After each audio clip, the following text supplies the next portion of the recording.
Welcome, people, to a new episode of the Watchdog with Lowkey on Mint Press. Since we are going against the grain and dealing with issues that are largely neglected by the corporate media, it's really essential that we have your support in this mission. So please like, subscribe, and contribute to the Patreon account. We are now sitting on the time where we have seen the decline of empire happening before our eyes.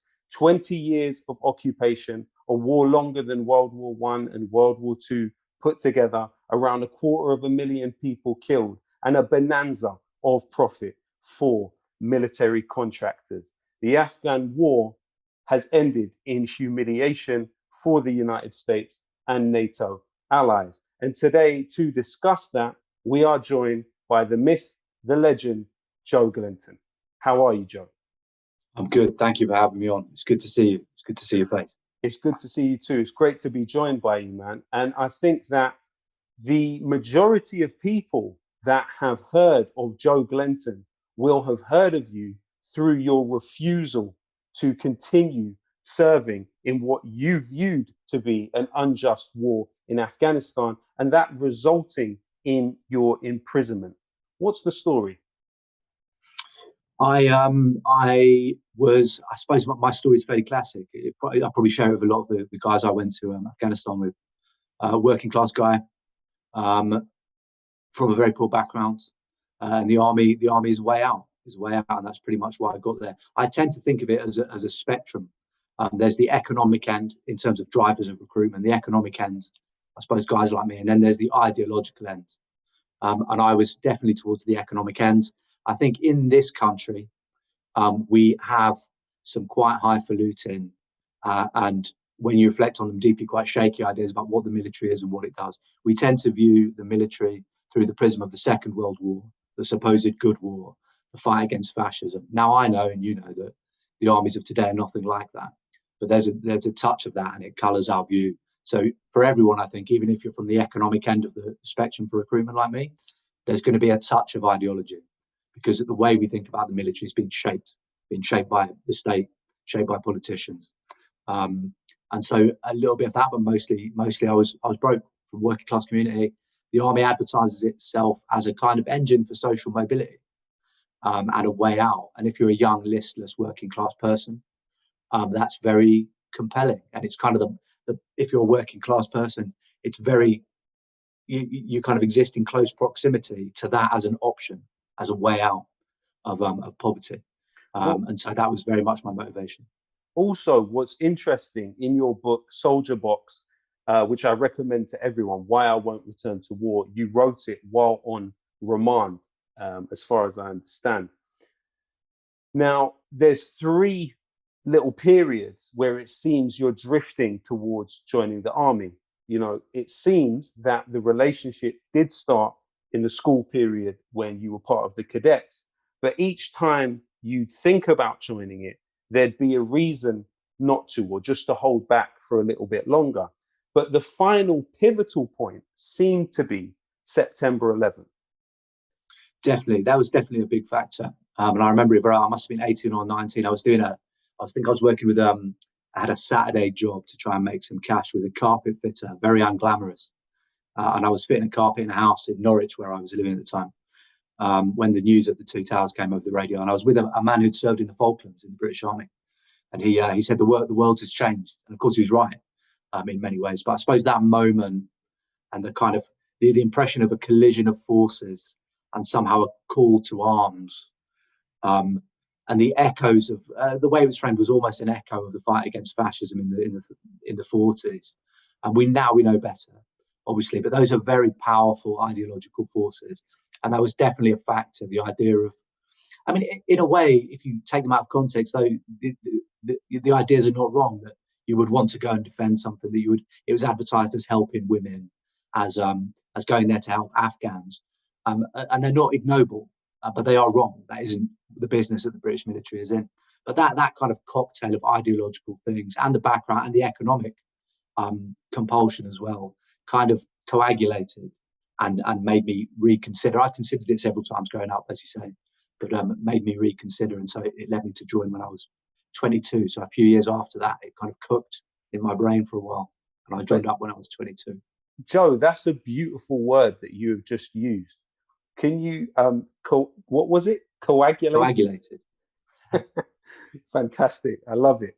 And just a question on that point, because in your book, you mentioned that there was a kind of unspoken, maybe tension between the fact that your mum had attended the march against the Iraq War. You know, this was the largest simultaneous mobilization of human beings in recorded human history that we know of. Around 2 to 3 million people, at least, across the world, marching the streets against, well, I mean, there are those that say 2 million alone in London, but across the world, millions of people hitting the streets against the Iraq War. What was that like to have maybe a more critical position? And you do mention also that you had some type of idea of the political elite, but you were, as you put it, in line with a sort of politically uninterested prototype that was you know, Definitely. perfectly in position to do this at the time. So what was that tension potentially like between you and your mother's point of view about? Yeah, it was. I suppose it was a strange thing for her, I think, because she was obviously against the war, and correctly so. But I suppose it's also that thing where she saw me. I wasn't really going anywhere. I was listless, as I said. I was going around dead end jobs, factory work, a bit of kind of working, being a waiter, being a kitchen boy and stuff like that. So it's probably, from her perspective, it was probably difficult for her. Where she made it very clear that she didn't agree with the war, and she suspected I would go to the war if I joined at that time. But at the same time, I guess it's that a mother's thing where she kind of sees that her son is not really going anywhere. And at least it's something. Maybe I don't know. I can't speak to her process. Maybe he'll go. Maybe he won't. I mean, I'm sure it was shared by a lot of mothers at the time, as it is before every war and during every war when they see it, and their daughters, of course, who can join the British and American militaries, etc. And go off. So yeah, there is a tension there. But there was a tension there. But she kind of she knew that was what I was going to do. She knew she wouldn't talk me out of it. I was very determined and brash, and that, as everyone is at 21. And decided I wanted to go and do that. In the end, she was proven correct, of course. But that was the kind of circumstances at the time. And there's something in there, I think. I mean, my generation. I suppose I'm an older version of a millennial. I'm 40 next year, so I'm 82, and I suppose I'm a child of Thatcher. And Thatcher, as we know, the communities, I suppose, which she came from and I came from, were smashed. The working class, kind of the unions and the culture were removed, and you kind of end up in this void. When I look back at it, this kind of neoliberal void where there's no politics and no future, and the politics which maybe previous generations would have had was stripped away. So I was completely apolitical, and didn't really have any real critical understanding of the world around me, except what you pluck from the air. And I suppose that's also caught up with ideas. The army's deep, profoundly caught up with ideas about masculinity, about proving yourself, about being of service somehow. And what that really means is kind of handing off your agency, and that is somehow noble, that you subsume yourself within a cause which is available. And I think now I can reflect critically, that was definitely what was happening. A mix of the economic, the ideological, but also the context. That was apart from a depoliticized class which had been smashed by neoliberalism and Thatcherism. And, you know, obviously this is the fourth war that Britain has fought in Afghanistan across the last 2 centuries, the first being in 1849, while Britain was simultaneously forcing millions of people across the border in China into an addiction to heroin. You know, this was the way that Britain became the world's '1 economy. It was the way Britain industrialized by this expansion across the world.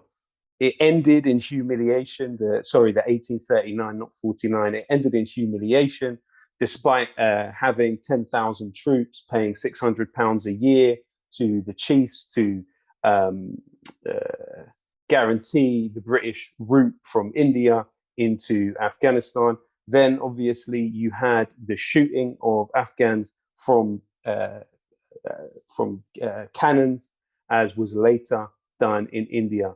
Also, but again, it resulted in a humiliating defeat. You also had the British using bombs. The first time they were used in Afghanistan, a bomb from the sky in 1919, on one day, one single day, using over 300 bombs in one day. Was there any consciousness, whether explicit or implicit, within the army when you entered it about this history in Afghanistan? Was it taught as part of the training? Was it dealt with in any way? The military is extremely proud of its colonial past, and in a particular way, in a particularly reactionary way. So, for example, my unit, the Royal Logistics Corps, one of our forebear units had won a Victoria Cross at Rorke's Drift, immortalised in the film Zulu. And so our troop was named Dalton Troop after this guy, Commissar Dalton. And even when I got to my unit, I can remember before we were getting ready to go to Afghanistan, people would take Kipling quotes from the poem Kim. When the Afghans come out to, cut you up, pick up your rifle and blow out your brains and go to your God like a soldier. But these are like tiny little kind of fragments of that past, plucked out and taken out of context. So in a way, we were vaguely familiar with it. It was like a small component.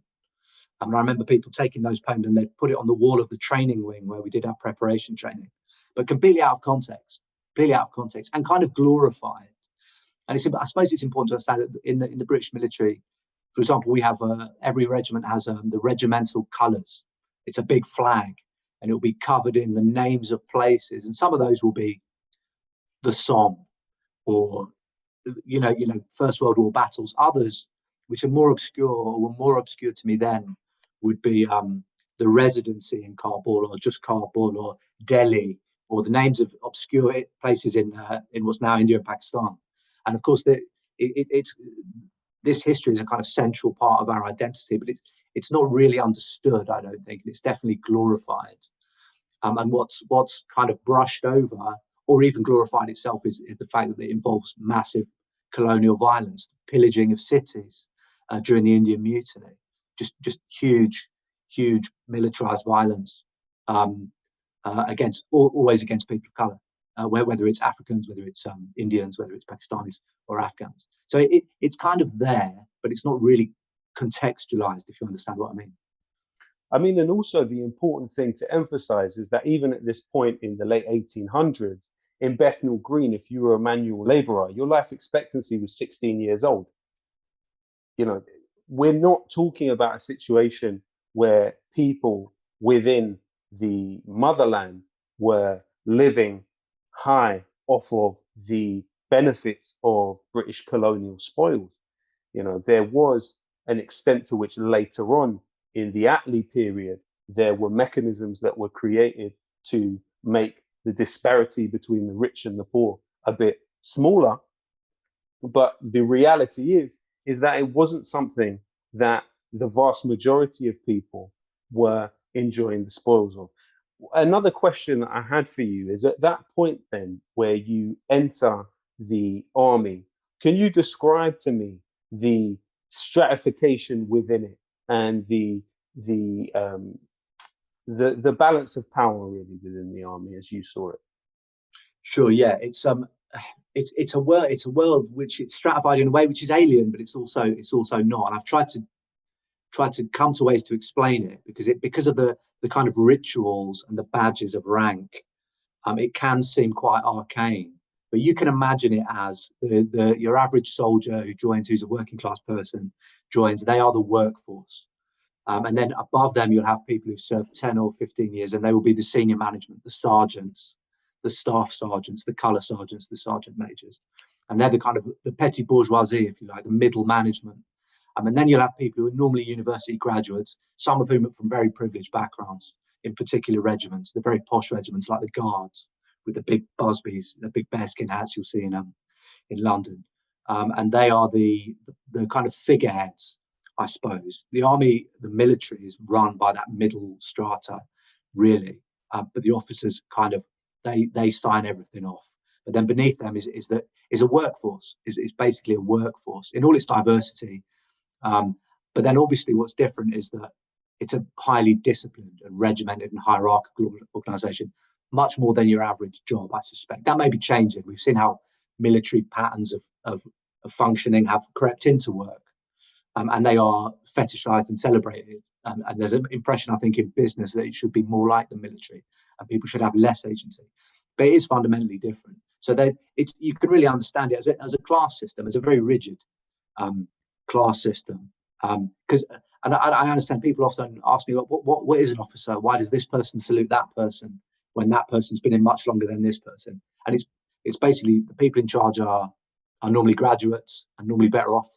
And then there's the middle management, the sergeant, for example, and then there's the rest of us. There's me, the kind of corporal, lance corporal, the private soldier, and we're the kind of workhorses, if you like. And when you were in Afghanistan, in Kandahar, I remember? Kandahar, yeah, 2006. In 2002. And what exactly, 2006, sorry, my bad. And what exactly were you doing there, and for how long were you there from 2006 onwards? So we went, Afghanistan had been very quiet since 2001. It had been a kind of light footprint. Iraq had taken over because it was much more obviously controversial, and all the focus of the media had been on Iraq. I suppose the rationale, I mean, there are competing rationales. Basically, we were given Basra in the south of Iraq, and we failed massively in American eyes. And so the British, in order to maintain that proximity to American power, were desperate, and they oversold their credentials, their supposedly amazing credentials at counterinsurgency, and said, give us another chance. And we got Helmand province. And Kandahar is the adjacent province, so the main base was in Kandahar. So we went in 2006 under that aegis I was with 16 Air Assault Brigade, 3rd Battalion, the Parachute Regiment was the main infantry unit, and I was in the logistics unit. So our job was to supply and sustain that operation. My job, when you bring it down to the lowest level, was the ammunition. So me and about 5 or 6 guys had all the ammunition for the whole theatre and the whole operation, and that was our job, to supply wherever it was, different kinds of missiles, artillery shells, down to pistol bullets. We held all that. And so we went out March 2006. It looked like the operation was kind of on and off for a while. Would we go? Wouldn't we? But we did go. We were some of the first people there. It's the first time I'd ever been on a plane, was when I flew to Kabul. And it's strange to see the scenes in Kabul, because that place has such powerful memories attached to it. And it's such a spectacular landing with the mountains which hem in the runway. And so we arrived. And we were set straight to work. Shortly afterwards, the infantry turned up, the fighting soldiers, the teeth arms, as we call them, who did the killing.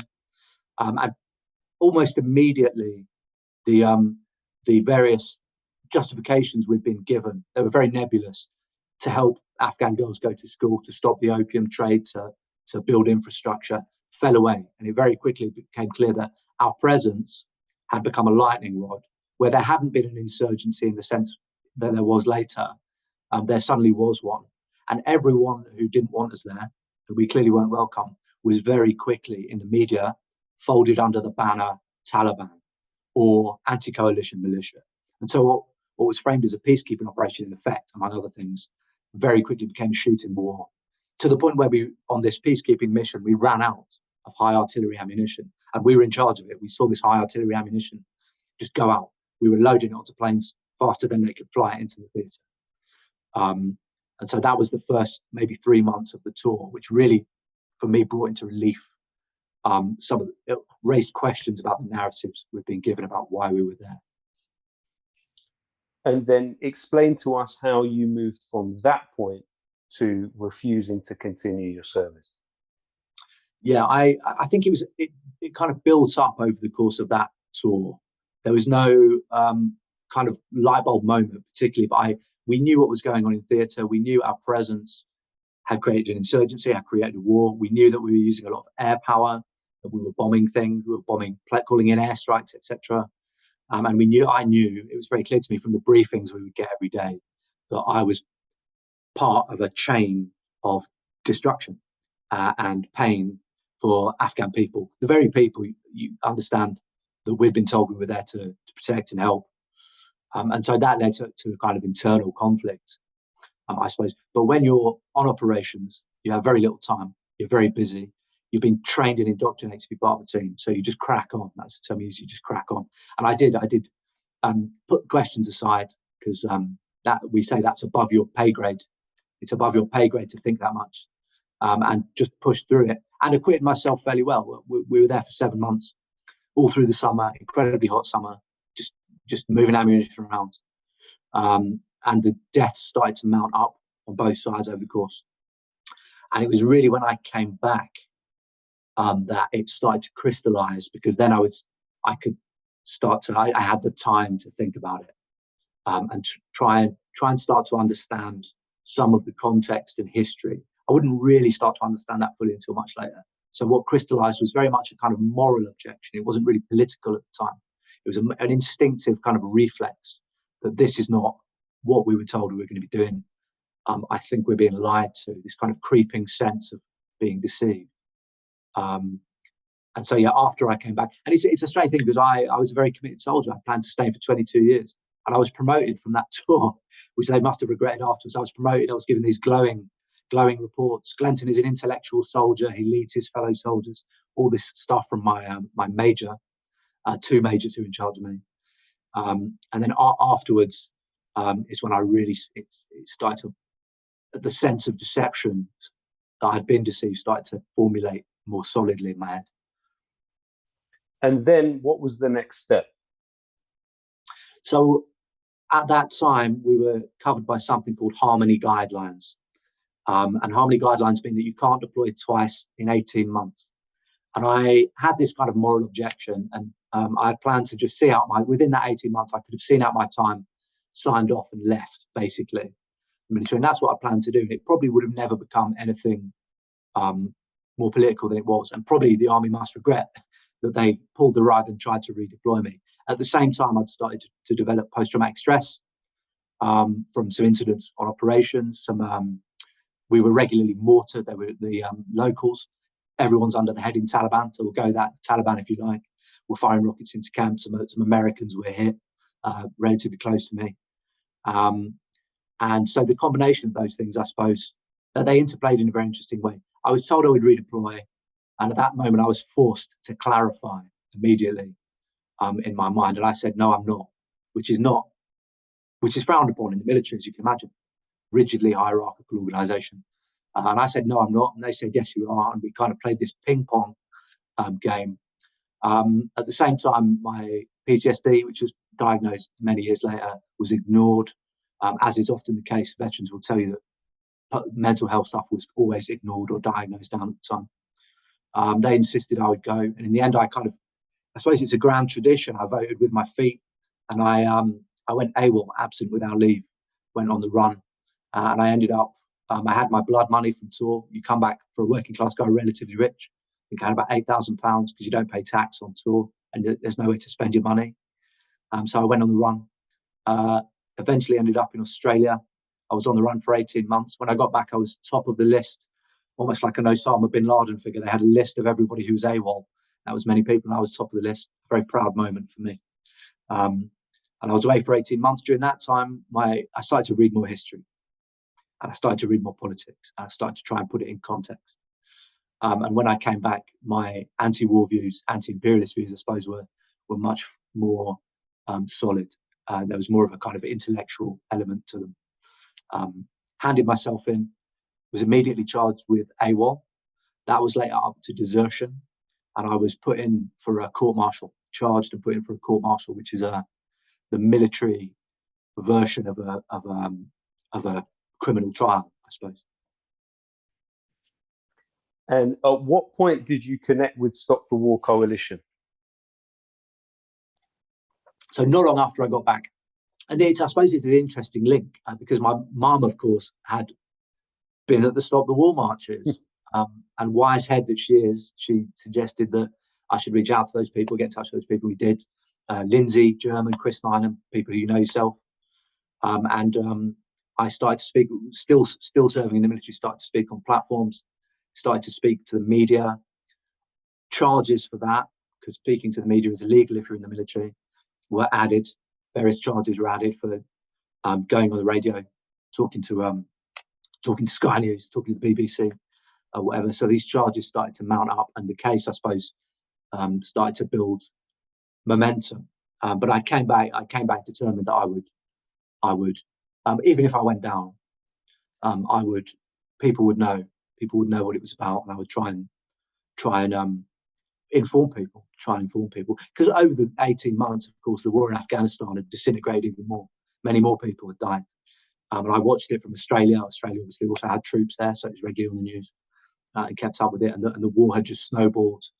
That first tour had set the pattern, and I think all the pretense of peacekeeping had by that time slipped away, and it was just a war between various groups between which civilians were caught up and dying in large numbers. And then you were sentenced. How long were you sentenced to? So there's I did a month on remand for speaking to the media, and then they let me out. And in the end, it's an important detail, I think. They charged me with desertion and all these charges for speaking to the media. And me and my barrister and my lawyer got together and said we will use this court-martial to indict the British military and the British government for their role for the wars in Iraq and Afghanistan. And we took both those conflicts on. We prepared this gigantic defence document. We sent it to the Armed Forces Prosecution Services, which is like the Crown prosecution, but the military version of it.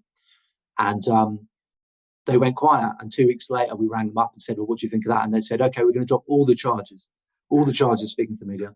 We're going to drop the charge for desertion down to the AWOL. And I never denied being AWOL. I mean, clearly I wasn't there. But I obviously I had reasons for being AWOL. And so in the end, we pled guilty to the AWOL. There was never really a court-martial. And a court-martial, so I understand, it isn't a jury of your peers. It's a panel of senior officers it's their job to kind of crush you because they're all concerned about discipline and the reputation of the army, etc. But they capitulated completely. So I was just sentenced. It was just a sentence in the end because there was a guilty plea for AWOL. I was given 9 months with remission. I did 5 in the military prison in Colchester, the infamous glass house, they call it. And I served out my time there with a bunch of other soldiers, many with similar views, many who had come back with post-traumatic stress, many who collided with the army, been betrayed by the army, and were deeply embittered and angered. And many of whom are, to this day, very good friends of mine. So yeah, it was a very interesting period. General Dannett, who now sits in the House of Lords, early on said, we probably wound up and maybe still are killing a lot of farmers. And for all the toothlessness of it, the ICC did find that there is, quote unquote, a reasonable basis to believe that British troops committed war crimes in Afghanistan. What were some of the crimes of the British? Various. And I suppose for context, the problem isn't now with the Overseas Operations Bill. We may never get the full picture. The things that we do know about, for example, our Marine A, who's a Marine who executed a wounded prisoner, said to be Taliban. We never know because the body was never found, as I understand it. Executed him on camera, the body cams, the helmet cams that they started wearing by, I think that was 2011, while quoting Shakespeare, shuffle off this mortal coil, you C-word. That's one very prominent example. There have been allegations of special forces routinely, the SAS and SBS, over a period of time, executing people in their homes. And various other examples of not elite troops, but just other troops shooting innocent people and various other atrocities. The question, I suppose, is one of justice and accountability. And I fear that the passing of the Overseas Operations Bill, with a massive Tory majority that we have, it was always going to pass, I think, will prevent that. And that's just Afghanistan. Obviously, there are other examples in Iraq along similar lines. And folded into that, I suppose, there was also lots of cases from Northern Ireland, which are also included in that kind of constellation of allegations. So it's hard to know, but I have no doubt that war crimes were committed. I think even in the noblest war we could imagine, which Afghanistan and Iraq are not, it's the nature of the beast that people will go wild, they'll go feral, and they will murder people. It's what comes with it, which is why we have to avoid. It should always be a last resort. Military violence should always be a last resort. At best. But certainly atrocities were caused. The concern is that no one will ever be held accountable for them now. Now, we understand that you were based in Kandahar, but the Helmand province, it was home to 10,000 British soldiers on almost 140 different bases. And it's also the center of opium production in Afghanistan. We know that in the year before the invasion, one of the things that the Taliban did to seek international embrace and acceptance was to cut the opium production to almost zero. Today, as it stands, Afghanistan makes up over 90% of the source of the world's opium. We also know that a British diplomat who also worked for BAE Systems, Sherard Lewis Cooper Coles, was talking about the Afghan National Police. And he said that 60% of them that came through Helmand to be trained by the British tested positive for the consumption of opiates. What was this? How did this look like from the other side of it? And what exactly do you think happened? It's the ANP, the Afghan National Police. Even when I went back to Afghanistan here, and it was still an issue. It was widely accepted. It was common knowledge that lots of them didn't really want to be there and weren't highly trained or motivated. And there was lots of drug abuse and various other. Also, there was extortion of local people. They would throw up roadblocks and various other things. And definitely, large parts of that force were using drugs. I mean, the opium question is a big one because it was actually a major part of the rationale, or one of the various. I mean, I don't even want to call it a rationale, to be honest, because it was so confused. But opium was one of the things which was used to justify, and they talked about Afghan opium on the streets of Glasgow. That was one of the kind of rhetorical points they made. I know there was lots of effort to burn opium, but I also know that 2006 was a bumper year. It was one of the biggest crops for many, many years, and that was the year that some of this that we went in. It's a strange one because I also feel the opium argument kind of fell by the wayside.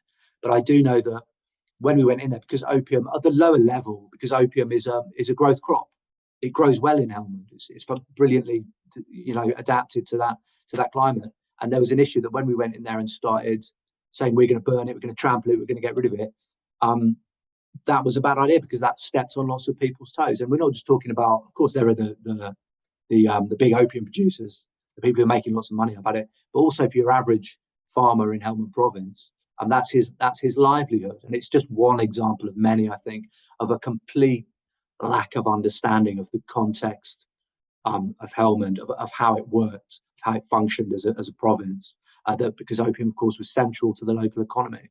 And there's many examples of just huge misunderstanding and ignorance and arrogance and thinking we could go in and do whatever we wanted without really attempting to understand the context.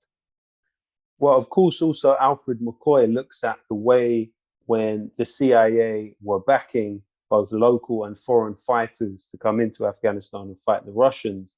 They contributed massively to a situation where the fighters were generating funds through the production of opium. And then that led to the amount of heroin addicts in Pakistan going from literally 0 to 1 million within the space of about a decade and a half. So it would have been something to predict, what would explain the massive increase in these kind of drugs on the streets in Britain following the invasion of Afghanistan, do you think? Do you think there's a relationship?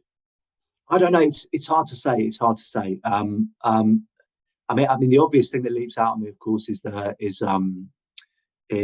the example of South America, of cocaine coming into particular communities in America. I don't know. I don't feel confident to say enough about that. But I do know that was a thing. I do know it centrally involved the CIA. I do know that opiates are used as a kind of social suppressant in the past, or crack cocaine as it was in LA and places like that in the 80s, I want to say. I don't know. I don't know beyond that. There are, people talk, soldiers talk, and they talk about a guy I know who was in a particularly elite unit before the war properly kicked off in 2006, was out there, and his job was to train Afghan police to go out, grab opium, and the opium would all be brought to a compound once it was snatched, and then some trucks would drive in and take it away. And he that he's not what I would say. He's not a conspiracist, but he was like, I don't know where that went. I don't know where that went. Someone came and took it away, and it was above my pay grade. That old thing again to ask. I mean, it's just impossible to say, to be honest. But you hear stories from other soldiers about their interactions with the raids on opium production factories and so on. And it's just impossible to pin down. It's so opaque. Yeah. I think often what people are overlooking is that the government that was being propped up, we know historically when Hamid Karzai, the former president, his brother, was well known to be a drug lord, really, who made a hell of a lot of money off of the production of opium. But we also know that in the last elections, only about 2 million people turned out to vote out of a population of 36 million people. In fact, David Miliband, when he was there in his capacity as foreign minister for Britain, he asked two Afghan ministers how long they thought the capital of Helmand would hold up without their presence, without the presence of the NATO forces. And he was told about 24 hours. Was this collapse foreseeable?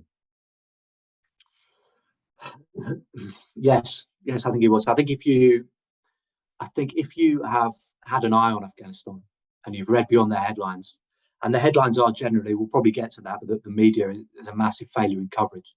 But if you've read beyond the headlines, then the recent collapse, what we've seen, was a long time coming, and the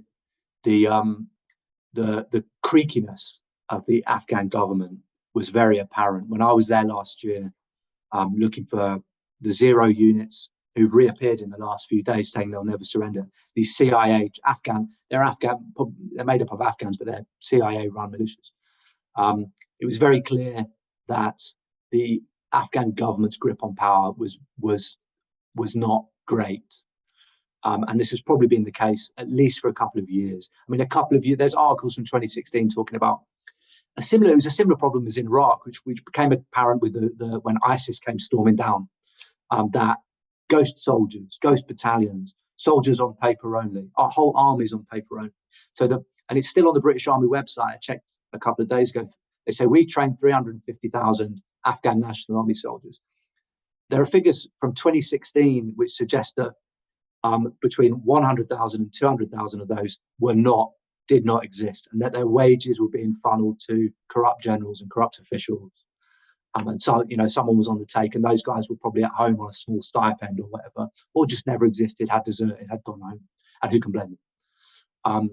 And so, I think if you've, as I say, for people who've read beyond the headlines, it's not that much of a surprise. Perhaps the sheer speed was shocking, but the fact that it was going to happen as soon as the protective shell of US power started to leave the government, started to leave Kabul, that things would not last for very long. I think that was, for many of us, that was very obvious. And for me, going there last year, January, February, just before, I remember there was just whispers of COVID at the time. It was pretty clear that the Afghan government was not calling the shots and was completely dependent on foreign military power.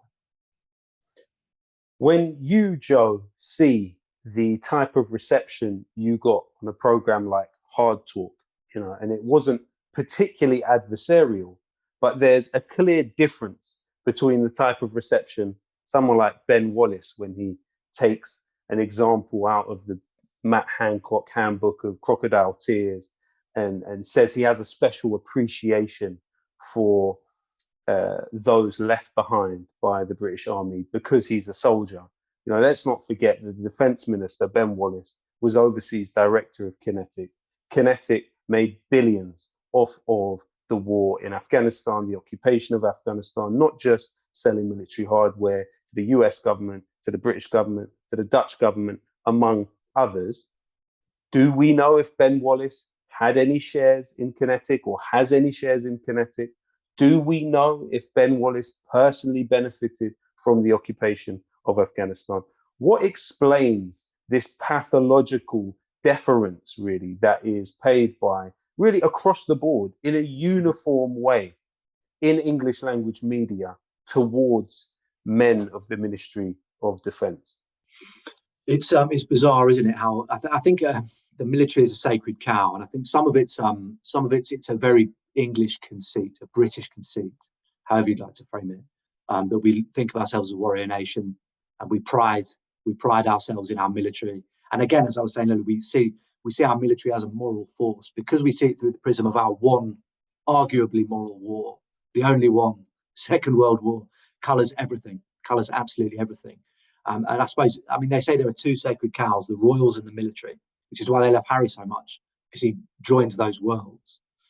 But I am, and many others like me, are the wrong kind of veterans. We're the wrong kind of military people because we are dissenters. We're what I've come to term critical veterans who've been through a process of thinking about what we do, trying to contextualize it. And there is no place in the discourse for really critical veterans. I mean, you saw some criticism today from people like Tom Tugendhat, Dan Jarvis, veterans who become MPs, but always within the framework which is permitted, always teed up with our brave boys and the House may know I served in Afghanistan, and lots of gushing platitudes about the military. But for people like me, the dissenters and the outsiders, there is no public platform. The BBC invited me on. I spoke on the BBC this morning for the first time in 6 years, 7 years, maybe longer. And there's no space for our voices because we cause such gigantic dissonance. I think the idea that you could be a veteran soldier, sailor, airman, and not agree with the imperial project, which Britain is a party to, is just beyond the pale. It's just, I think it's probably a kind of heresy, and the idea that it's a heresy is so deep. It's not like something that BBC journalists, for example, consciously think about. It's so deep that they're probably not even conscious of these parameters themselves, I suspect, in some cases. And we are, as I say, we are beyond the pale. We're heretics in a country which is absolutely in love with a martial fantasia about what it is and what we are in our history and our present. And where does Churchill come into that sort of deity, would you say? I mean, he's a central figure. He's a central figure. The old bigot, an avid, rabid colonialist his whole life. I remember Tobias Ellwood said, as it was kicking off, as the refugee crisis and the Kabul stuff was kicking off, the turmoil was visible. People were falling out of planes onto Kabuli rooftops. They were using Apaches to clear the runway. He said, "What would Churchill say?" And I thought, I'm going to look, and I because I knew Churchill had served on what was then called the Northwest Frontier as a 23-year-old soldier, and there was several racist diatribes about the Afghans, as fierce as tigers, but not as clean, or words to that effect. Classic Churchill stuff. And he's a central figure, loved by conservatives, loved by liberals who feel obliged to love him because they see him as this indisputable figure. He's a kind of totem, isn't he? He's kind of totem. And I mean, even in terms of World War II, like I don't think Churchill fired a single shot in World War II against the fascists, or stoked a single ship, or fueled a single Spitfire, and yet he's synonymous. He's one man. It's not the sweat and the blood of thousands of people who struggled against fascism and died against it. It's all kind of folded into this one figure who is himself a racist, a bigot, some of whose views would not look out of place in the National Socialist Party, which he was opposing at the time. He's an absolutely central totemic figure in this whole thing. I mean, and also while he was in Afghanistan, Churchill had said that the Pashtuns need to recognize the superiority of the British race, and that he even at one point, when talking about what what the missions were. He basically describes kind of genocidal violence. He says, we proceeded systematically, village by village, and we destroyed the houses, filled up the wells, blew down the towers, cut down the great shady trees, burned the crops, and broke the reservoirs in punitive devastation. Mm-hmm. You know, this is who they look at as their, you know, their idol and their icon. I think also it's important that it is emphasized at this time where seemingly the British government, despite being part of the cause for an estimated 5.3 million refugees coming out of Afghanistan, have discovered the humanity of Afghans, when literally over the last 3 to 4 decades, you've seen around 35,000 people die trying to enter the EU because of policies set by governments who are directly involved in the occupation of Afghanistan. In the last few years, you've seen Afghan children die at sea trying to enter the EU. And in one case, the father of the child that died, a 6-year-old boy, is potentially facing 10 years in prison for that child's death. You also have situations where people have killed themselves, like Habib Sharoush on the 25th of May 2019, committed suicide in a refugee camp in Strasbourg because of the situation he was facing, not being allowed to fully become a part of the society.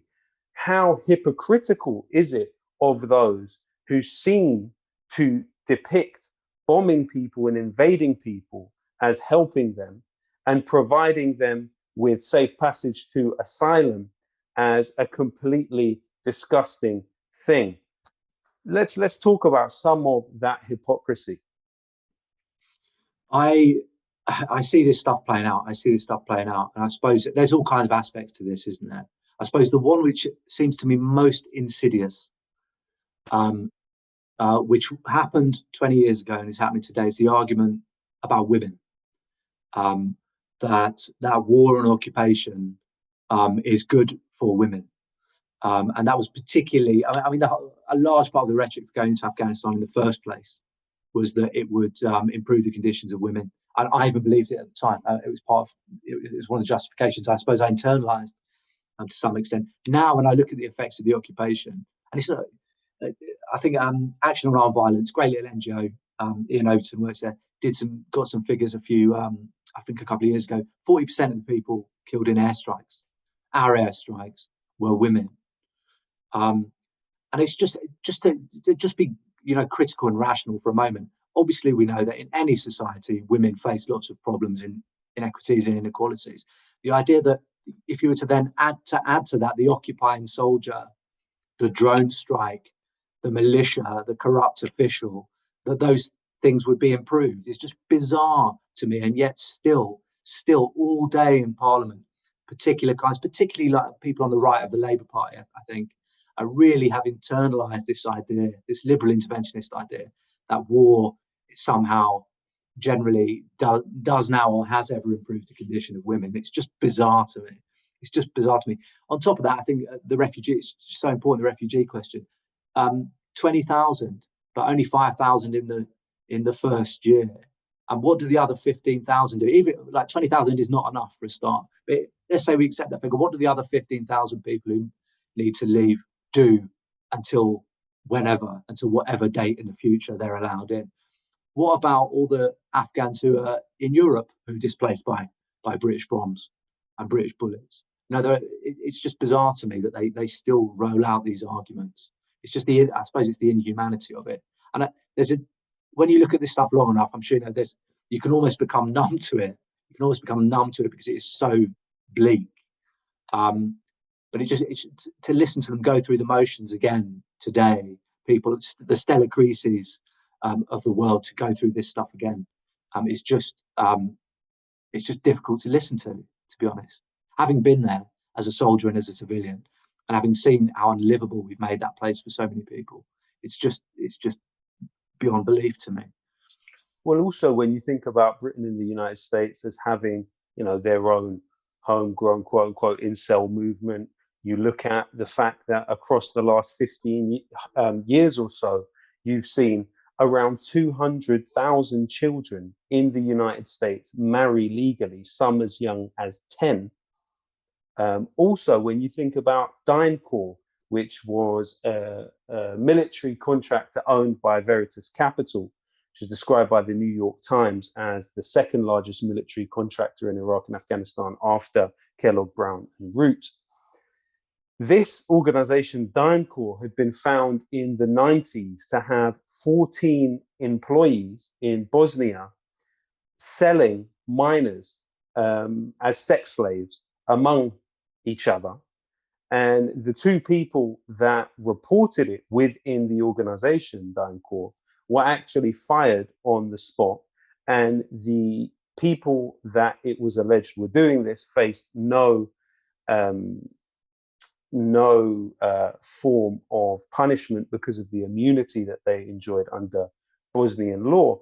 When you look at the fact that this organization got massive contracts in Afghanistan and were found to be hiring the services of underage child prostitutes, and it was such a problem that the US ambassador in 2009 had several meetings about it and in fact had to write back to Washington about the DynCorp problem.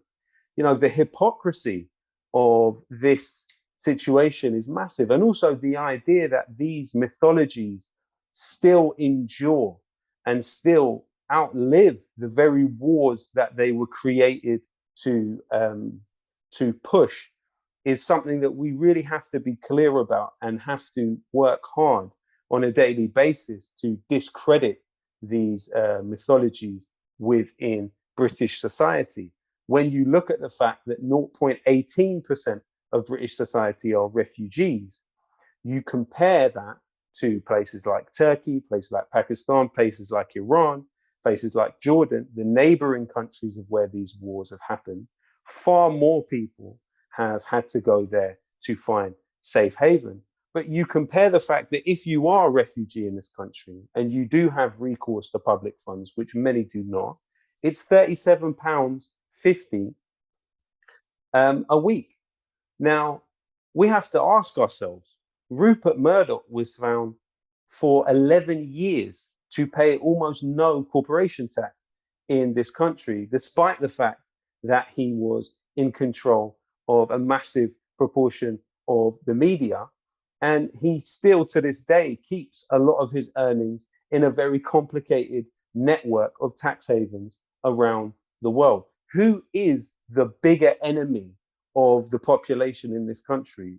Rupert Murdoch or 0.18% who are sitting next to you in the waiting room at the hospital or doctors where the services have been cut by figures like George Osborne, who now works at the Evening Standard.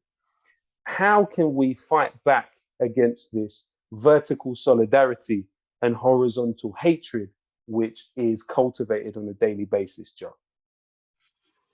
Well, it's a difficult one. It's a difficult one. I think it's difficult because we're going to have to rebuild now. There was almost a moment. There appeared, as you know, a moment recently with Corbynism when it seemed like something might be done, that we might be able to take control of the state almost and do something. And perhaps that could have gone off, but it didn't. And now I think it's a time to refresh our ideas. The aims haven't changed. They're exactly what you're talking about. It's challenging the kind of vertical solidarity of press barons, of generals, of politicians, of bankers, and so on. But now it's time to kind of revise that. And I always remember something you said. You said to me when you came on my podcast some years ago, organize in person. I think we have to kind of get offline and we have to go find each other and we have to talk to each other and we have to organize from there. I think that's a key thing. But we need to move on from the trauma of that defeat, which happened recently, and we need to have some fresh ideas and go back to, go to the movements, build stuff in our communities as well. I think that was something that was missing from that period of struggle, was building stuff in communities. Lots of stuff was happening at the top, and that bottom up stuff, which is where our power can flow from, was never really done. And I think we need to talk about those ideas. I don't have a plan any more than anyone else, but I think those are the concepts we need to come to terms with personally. Bottom up, build from the bottom up, build in person, build in community. Absolutely, man, and build long term. Yeah. So the last question I have, and thank you so much for joining us. I feel we could go on for a lot longer. There is a lot of great information and experience that we could learn from you. So it would be great for us to get you back at some point too. It's important that everybody checks out your essential work in the Canary and support the Canary too. But your next book after Soldier's Box is Veteranhood, Rage and Hope in British Ex-Military Life. It's coming out in November. Can you tell us about that book, please, Joe?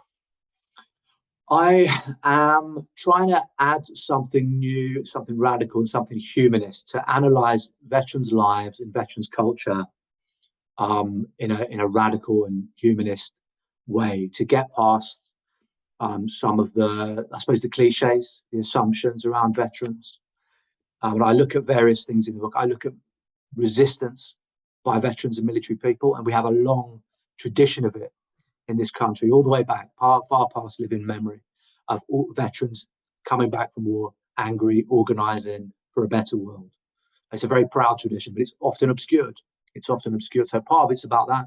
I'm also looking at why particular cohorts of veterans go the other way, why they become fascists, why they become far-right nationalists, and so on, and where that comes from, what the culture of the military does to them, and why it sends them spinning off in different directions. So I'm trying to kind of pay homage to the radical tradition.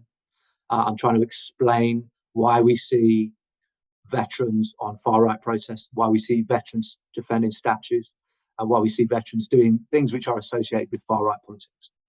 On top of that, I'm really trying to come up with a better way to be us, I suppose, a better way to come to terms with our experiences, our training, and what we are, which is positive and humanist and radical, and to take our part in the struggles of the day, really.